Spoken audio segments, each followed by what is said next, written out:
the mirror shattered. Not from a blow or a fall, but from the sheer force of a scream that had been building for 17 years. Giselle stood in the center of her cottage, chest heaving, surrounded by floating shards of glass that hung suspended in the air like frozen rain. Her reflection fractured into 1,000 versions of herself, each one showing a different emotion she'd been taught to suppress. Rage, confusion, desperation, hope. "I don't want to be perfect anymore," she whispered, and the glass fell. In the kingdom of Andalasia, perfection wasn't just expected. It was enforced. Every citizen wore a silver bracelet from birth, a delicate chain that hummed with ancient magic, ensuring that negative emotions dissolved before they could take root. Sadness became contentment. Anger transformed into gentle acceptance. Fear melted into trust. The kingdom had known 300 years of unbroken peace, prosperity, and relentless, suffocating happiness. Giselle had always felt the bracelets pull more strongly than others. While her neighbors sang through their chores with genuine joy, she had to concentrate to keep the smile on her face. While children played without a care, she felt something darker lurking beneath her cheerfulness, something the bracelet worked overtime to suppress. She'd learned to hide it well, to be the perfect maiden everyone expected. But lately, the magic had been failing. Cracks were forming in the spell. The animals had noticed first. They'd always been drawn to her, sensing something different, something real beneath the enchanted veneer. Pip, a chipmunk, with unusually intelligent eyes, had been watching her for months, chittering warnings she couldn't quite understand. The bluebirds that helped her dress each morning had started bringing her strange objects. A rusted key, a torn piece of parchment with half a map, a black feather that shimmered with dark magic. "What are you trying to tell me?" she'd asked them that morning, holding the feather up to the light. Pip had grabbed her hand with his tiny paws and squeezed, his eyes urgent. Then he'd done something remarkable. He'd bitten through his own silver bracelet. The change had been instantaneous. His fur had darkened slightly. His eyes had sharpened with something wild and untamed. And for the first time, Giselle had heard him speak. Not in the musical simplified way animals communicated in Andalasia, but in actual words, rough and desperate. "Run," he'd said, "before they make you forget everything." That's when she'd screamed. That's when the mirror had shattered. And that's when she'd realized the terrible truth.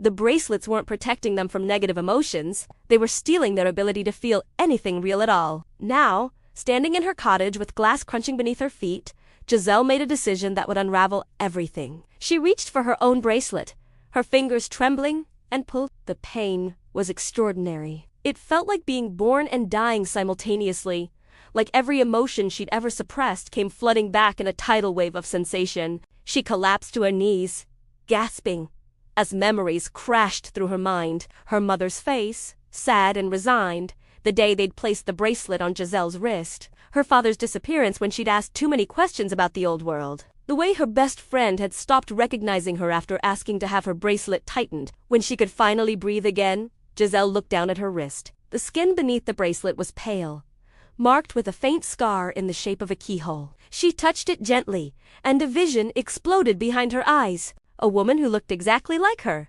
but older, fiercer, dressed in armor instead of a gown. The woman was fighting, not with weapons, but with raw magic that poured from her hands in streams of silver and gold. She was protecting something, a glowing orb that pulsed with the heartbeat of the world itself. And she was losing. "Find the truth," the woman's voice echoed in Giselle's mind. "Find what they took from us. Find the real Andalasia." The vision faded, leaving Giselle dizzy and confused. But one thing was clear. She couldn't stay here. The moment the kingdom's enforcers realized her bracelet was broken, they'd come for her. They'd take her to the palace, to Queen Narissa, who ruled Andalasia with a smile as bright and cold as winter's sun. They'd fix her, make her forget, turn her back into the empty, cheerful shell she'd been before. Unless she ran. Pip jumped onto her shoulder, his newly freed voice urgent. "There's a portal in the forbidden forest. It leads to a place where the magic doesn't work, where people feel everything, good and bad. It's dangerous and chaotic and nothing like here, but it's real." "How do you know this?" "Because I've been there, before they caught me and brought me back, before they made me forget."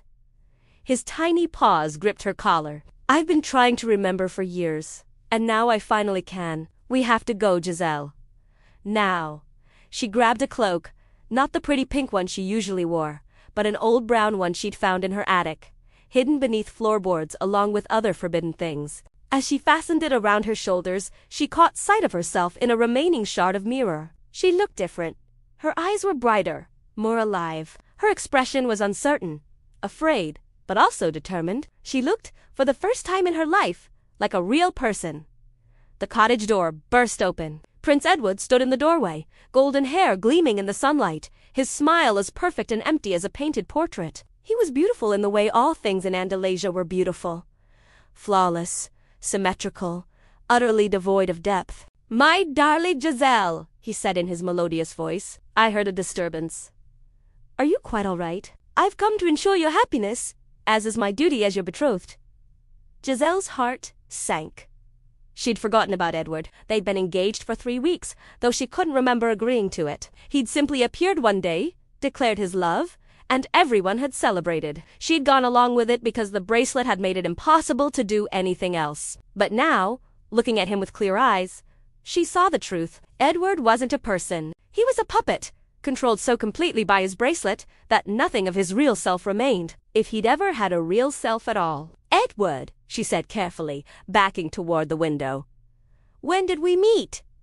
His smile never wavered. "Why, 3 weeks ago, my love. I saw you singing to the birds and knew instantly that you were my true love, as is proper and right. And before that?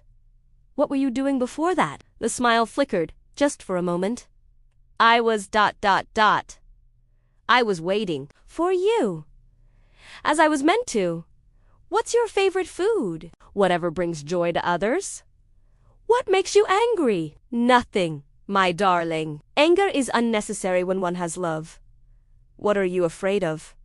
The smile vanished. Edward's face went blank, his eyes unfocused. Then, like a mask sliding back into place, the smile returned, brighter than before. "I fear nothing but your unhappiness, my beloved.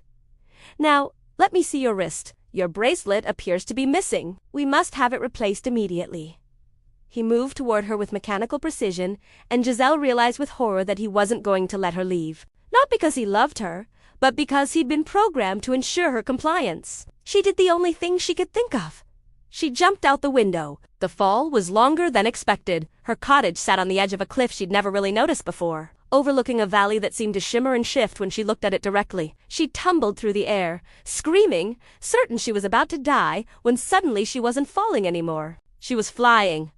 Or rather, she was being carried. A massive eagle, its feathers the color of storm clouds, had caught her in its talons. But these weren't ordinary talons. They were gentle, careful, and as she looked up at the eagle's face, she saw intelligence and purpose in its eyes. "Hold on," the eagle said in a voice like thunder. "This is going to be a rough ride." They soared over the valley, and Giselle watched in amazement as the landscape below began to change. The perfect, manicured forests of Andalasia gave way to wilder terrain. Trees grew in chaotic patterns. Rivers flowed in unexpected directions, and the colors became more vibrant, more real. She could see the border now, a shimmering wall of magic that separated Andalasia from whatever lay beyond. "Who are you?" she shouted over the wind. "Name's Morgan," the eagle replied. "I'm what you might call a refugee, been living in the space between worlds for the past decade, helping people like you escape when they wake up. Your little friend Pip sent me a signal." "Smart chipmunk. That one? Where are we going?" "Somewhere the Queen can't follow. Somewhere real." They hit the barrier at full speed. The impact felt like being torn apart and reassembled, like every atom of her body was being questioned and judged. Giselle screamed again, but this time it wasn't from fear. It was from the sheer overwhelming sensation of feeling everything at once. Then they were through. The world on the other side was chaos. They emerged not into another magical kingdom, but into a massive city of glass and steel and light. Strange metal carriages raced along black rivers of stone, honking and screeching. Towers stretched toward the sky, so tall they seemed to pierce the clouds. People rushed everywhere, none of them singing, none of them smiling, that perfect Andalasian smile. They looked stressed, tired, angry, happy, sad, all at once. All mixed together in a beautiful, terrifying mess of real emotion. Morgan dropped her on a rooftop, landing beside her with a heavy thud. "Welcome to New York City," the eagle said. "Try not to die." Then Morgan transformed. The eagle's form shimmered and shifted, and suddenly Giselle was looking at a woman in her 40s, with short dark hair, sharp eyes, and a leather jacket covered in strange symbols. She looked nothing like anyone in Andalasia. She looked real. "You're a shapeshifter," Giselle breathed. "Among other things, look, we don't have much time. The Queen's enforcers can't cross the barrier, but they'll send something else. Something worse. You need to find someone who can help you. Someone who understands both worlds." "Who?" Morgan pulled out a small device, glowing with soft light. "His name is Robert Phillip. He's a divorce lawyer, which means he specializes in broken promises and shattered dreams. Sounds grim, but he's actually a good guy. More importantly, his daughter Nancy has the gift. She can see magic even though she lives in a world that doesn't believe in it. They'll help you figure out what you're supposed to do next." "What am I supposed to do?" Morgan's expression softened. "That vision you had, the woman who looked like you. That was your grandmother. She was the last guardian of Andalasia before Narissa took over. The Queen didn't just steal the kingdom's emotions, she stole its heart. Literally.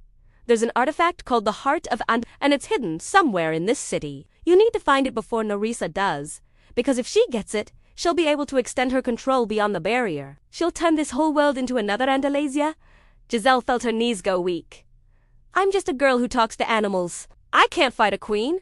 You're not just anything. You're the last of the Guardian bloodline." "That scar on your wrist? It's not from the bracelet. It's a keyhole, and you're the only one who can unlock the heart. But you have to remember who you really are first. You have to remember what Narissa made everyone forget." Before Giselle could ask more questions, Morgan's head snapped up, her eyes widening. "They're coming, faster than I thought. Go! Find Robert Phillip. His office is at 325 Park Avenue. Run. What about you?" Morgan smiled, and it was fierce and wild and nothing like the smiles in Andalasia. "I'm going to buy you some time." "No, go." "Giselle? Ron?" She stumbled across the rooftop, found a fire escape, and climbed down into an alley that smelled like things she'd never encountered before. The city was overwhelming. Assault on senses that had been dulled for 17 years.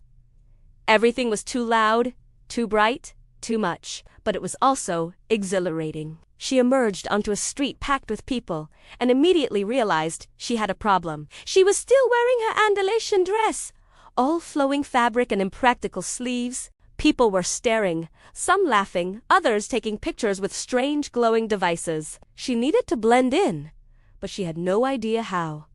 That's when she saw him. A man in a perfectly tailored suit, carrying a briefcase, walking with the determined stride of someone who had places to be and no time for nonsense. He was handsome in a completely different way than Edward, with dark hair, tired eyes, and an expression that suggested he'd seen too much of the world's ugliness to believe in fairy tales. But what caught her attention was the little girl holding his hand. She couldn't have been more than 6, with wild curly hair and eyes that sparkled with mischief, and she was staring directly at Giselle with an expression of pure wonder. "Daddy," the girl said, tugging on the man's sleeve.